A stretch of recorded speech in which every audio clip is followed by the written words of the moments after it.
Hello and welcome to the first ever Budget Commander deck tech video. Today we'll be talking about a deck that you guys voted on, Budget Coin Flips. These are all cards that tell you to flip a coin. If you win the flip, something good happens. If you lose the flip, something bad happens.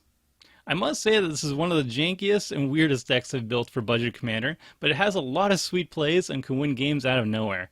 So it's definitely on the casual side, but it's very fun at what it does. So the first step to building the deck is choosing the right commander.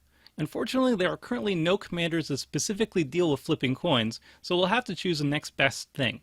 Nearly all the coin flip cards are either red or colorless artifacts. There are also a couple coin flip cards that add blue to their casting costs, so I've decided to go for a red, blue, or Izzet deck to have access to all the best coin flip cards. For the commander itself, I've chosen Nin, the Pain Artist. Nin's ability lets you deal X damage to target creature, and that creature's controller draws X cards. By pinging your own creatures, including Nin herself, you have a cheap, repeatable way of refilling your hand. So while she doesn't help us with coin flips, she's an amazing source of repeatable card draw and does a lot for the deck in general.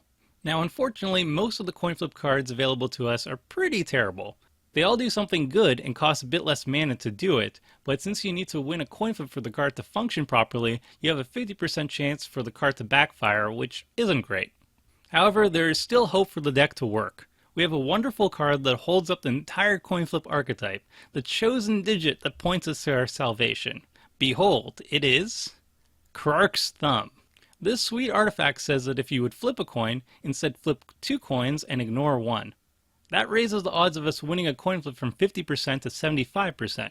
Suddenly, our coin flip cards go from terrible to kinda good.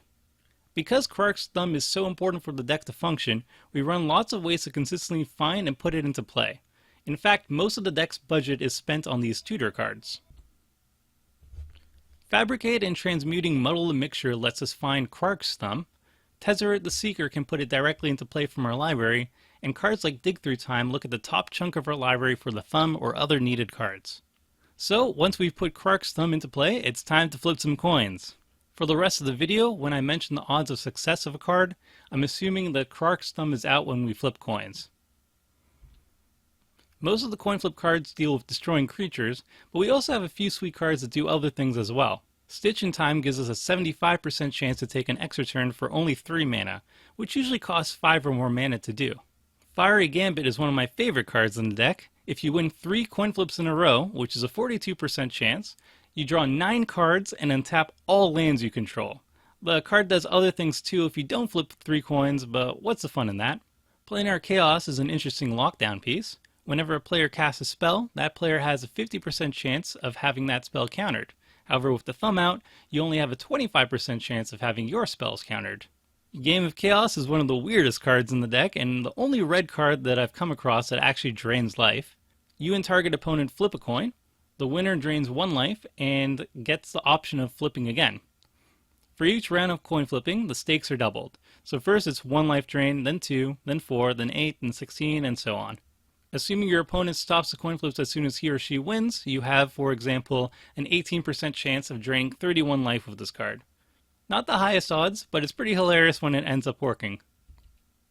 Moving on, we've got Molten Birth, which creates 2 1/1 tokens for 3 mana, which isn't bad by itself. But with the thumb out, you have a 75% chance of returning the card to your hand to play again afterwards. Squeeze Revenge is a 75% chance of drawing 2 cards for 3 mana, which is pretty much a crappy divination, but if you're greedy, you've got a 56% chance of drawing 4 cards for 3 mana, which is sweet value. Goblin Archaeologist can machine gun down artifacts for very little mana investment, and it's only a 25% chance each time that he will sacrifice himself in the process. Value. Crooked Scales is repeatable creature removal for 4 mana. You have a 75% chance of destroying your opponent's creature. Otherwise, you destroy your own creature unless you pay 3 mana and reflip. We also have coin flip cards that can wipe the board.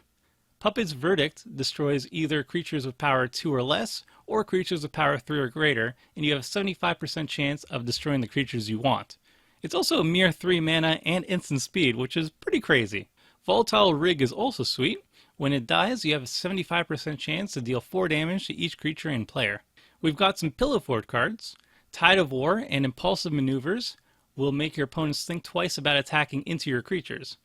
Even better is if you use this politically to your advantage. Maybe you can convince your opponent to attack a common enemy and double the damage dealt. Pretty nifty. Next, we've got a bunch more goblins that can kill creatures, while hopefully not killing themselves in the process.